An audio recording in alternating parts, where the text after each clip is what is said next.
عملها يتباع وخفيتي قولما هي يتجه هيك eyvallah. İnfak, yüce dinimiz İslam, Müslüman şahsiyetini, kimliğini, kişiliğini oluşturmak için hayatında çok önemli bir yer tutan bir olaydır.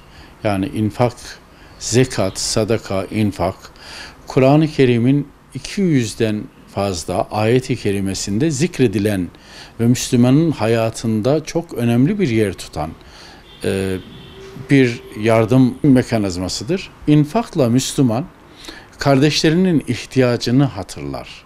Onların derdiyle dertlenir.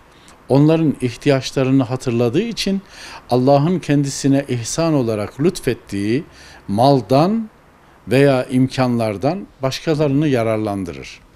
Bu Cenab-ı Hakk'ın bizden, Müslümanlardan karz-ı hasen olarak özellikle güzel bir borç olarak doğrudan kabul ettiği çok muhteşem bir yardımlaşmadır. İnfak olayını biz Kur'an-ı Kerim'den biliyoruz ki لَنْ تَنَالُوا الْبِرَّ حَتَّى تُنْفِقُوا مِمَّا تُحِبُّونَ buyuruyor Rabbimiz. Yani sevdiklerinizden vermedikçe birre, iyiliğe, Allah'ın rızasına, onun nimetlerine, onun cennetine ulaşmak artık neredeyse mümkün değildir. Yani sevdiğinden verecek, Allah'ın lütfettiğinden kardeşlerini hatırlayıp ihtiyaçlarını giderecek. Böyle bir şey sevgili Peygamberimizin hayatında bunu görüyoruz. Sahabe-i kirama uyguladıklarında onu görüyoruz. Allah bütün mahlukatı şefkat ve merhametiyle yaratarak onların tabiatına da vermeyi aslında koymuş. Canlılara baktığımızda da hep böyle değil midir? Mesela arı ihtiyacının çok katında bal biriktirir, onu depolar, muazzam şekilde onu üretir ama onun çok azını bitirir, kalanı insanlara gider. Tonlarca meyveler alırız, 3-5 tanesi tohum olup onlar tekrar ağaç olur. Kalanlar yine insanların menfaatinedir. İnsan içinde bu böyle adeta. Cenab-ı Hak onu doğrudan kendisine aldığını infakı ifade buyuruyor. Karz-ı hasen budur.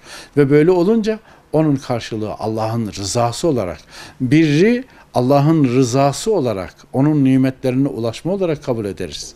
Birre ulaşmanın tek şeyi de verdiklerimizde verirken dikkatli olmak.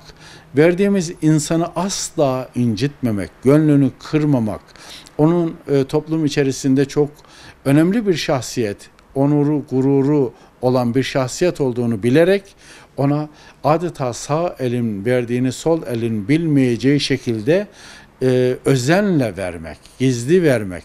Sonra verirken ihlası kesinlikle ve kesinlikle elden bırakmamak gerekir. Zira ihlastan mahrum olarak yapılan infakın Hakk'ın katında bir karşılığı yoktur.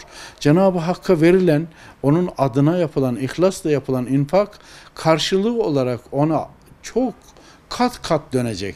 Büyük bir deprem felaketi yaşadık. Bütün 11 yakın ilimiz çok büyük oranda yıkıldı. Büyük zorluklar içinde kaldılar. Ama insanlarımızı gördük ki infak sayesinde onların acıları çok büyük oranda giderilmeye çalışıldı. Cenab-ı Hak katında kabul buyursun inşallah. Yapılanları rızasına muvafık eylesin, cennete girme vesilesi eylesin inşallah.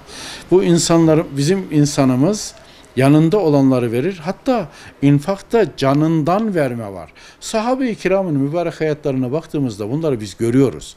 Allah rızası için canından, malından vermek ve Müslüman kişiliğini, kimliğini böylelikle oluşturmak, Müslüman huzur içerisinde bir toplumun oluşmasını sağlamak. İnfakın temel amacı aslında budur. Huzur içerisinde.